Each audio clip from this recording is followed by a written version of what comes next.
Bismillahirrahmanirrahim. Assalamualaikum warahmatullahi wabarakatuh. Salam sejahtera bagi kita semua. Salam, Om Swastiastu, Namo Buddhaya, salam kebajikan. Yang terhormat, Ibu Yeti Husnul selaku dosen pengampu mata kuliah Komunikasi Bisnis dan Negosiasi dan teman-teman yang saya cintai. Puji syukur serta kehadirat Allah Subhanahu wa taala dan serta salam Nabi besar Muhammad Sallallahu alaihi wasallam. Terdapat pantun, pergi ke kebun mencari durian, pulangnya ketika pagi hari. Terima kasih atas kesempatan yang diberikan. Izinkan saya berkenalan. Nama saya Sabrina Fitriani dengan NPM 021122 kelas 3B Manajemen. Di sini saya akan menjelaskan dan saya akan memenuhi kebutuhan UTS mata kuliah Komunikasi Bisnis dan Negosiasi. Yang pertama itu kita akan memahami komunikasi nonverbal. Di sini ada pengertian komunikasi. Yang pertama itu komunikasi adalah suatu proses pertukaran informasi antar individu melalui suatu sistem yang biasa atau lazim, baik dengan simbol, sinyal, maupun perilaku atau tindakan.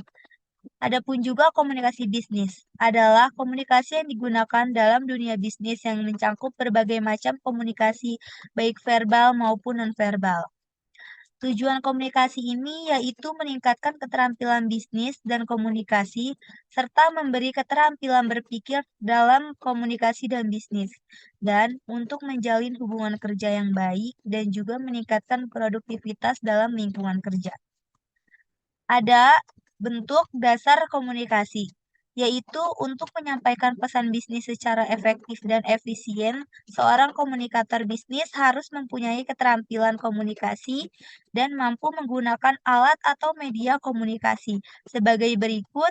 Yang pertama itu mengajak peserta berperan aktif, kedua bagaimana menyisipkan humor, yang ketiga bagaimana memilih media komunikasi, yang keempat serta bagaimana menggunakan bahasa isyarat. Dan di sini pun ada pengertian komunikasi nonverbal, yaitu bentuk komunikasi yang paling mendasar dalam komunikasi bisnis adalah komunikasi nonverbal, ujung kontinum yang berlawanan dengan media dan teknologi komunikasi canggih adalah komunikasi nonverbal. Melalui komunikasi nonverbal adalah penyampaian pesan tanpa kata yang dikirim melalui gerak badan, ekspresi wajah, gerak mata, gerak tangan, nada suara, dan sebagai berikut. Karena merupakan respon manusia tanpa kata, maka membutuhkan akurasi interpretasi perilaku nonverbal. Dan komunikasi nonverbal dapat berdiri sendiri maupun bersama-sama atau melengkapi pesan verbal. Di sini pun juga ada sifat dan tujuan komunikasi nonverbal. Sifat komunikasi nonverbal itu yang pertama, komunikasi nonverbal memiliki sifat yang kurang terstruktur sehingga membuat komunikasi bentuk ini sulit dipelajari. Yang kedua, serta bersifat spontan meski demikian komunikasi nonverbal mempunyai pengaruh lebih besar daripada komunikasi verbal. Tujuan komunikasi nonverbal ini yang pertama memberikan informasi, yang kedua mengatur alur suatu percakapan, yang ketiga mengekspresikan emosi, yang keempat memberi sifat melengkapi, menantang atau mengembangkan pesan verbal, yang kelima mempengaruhi orang lain.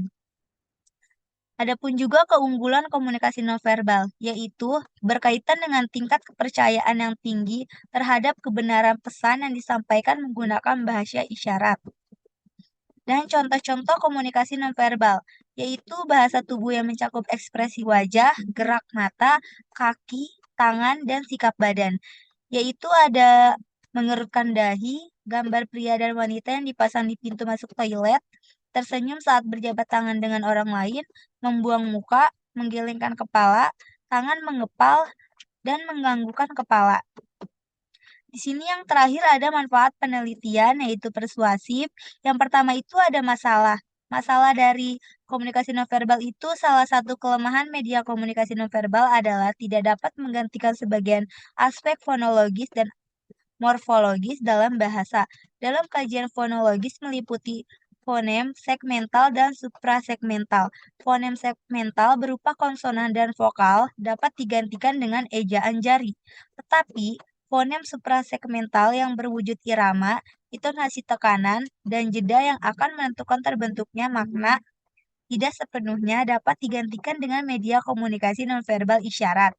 Solusi komunikasi nonverbal itu ada lakukan observasi, sadari bahasa tubuh diri sendiri, menjadi pendengar yang baik dan aktif, menggunakan ekspresi wajah yang sesuai, menggunakan gestur tubuh yang sesuai, dan memperhatikan intonasi suara. Manfaat komunikasi nonverbal itu yang pertama, memberikan kejelasan seputar pesan atau informasi yang disampaikan, terutama bagi orang yang berbeda bahasa. Yang kedua, membuatmu lebih sadar terhadap situasi dan perasaan lawan bicara ketika berkomunikasi. Yang terakhir, dapat menjadi pengganti komunikasi verbal dalam beberapa situasi. Terima kasih. Sekian presentasi saya, kurang lebihnya mohon maaf. Wassalamualaikum warahmatullahi wabarakatuh.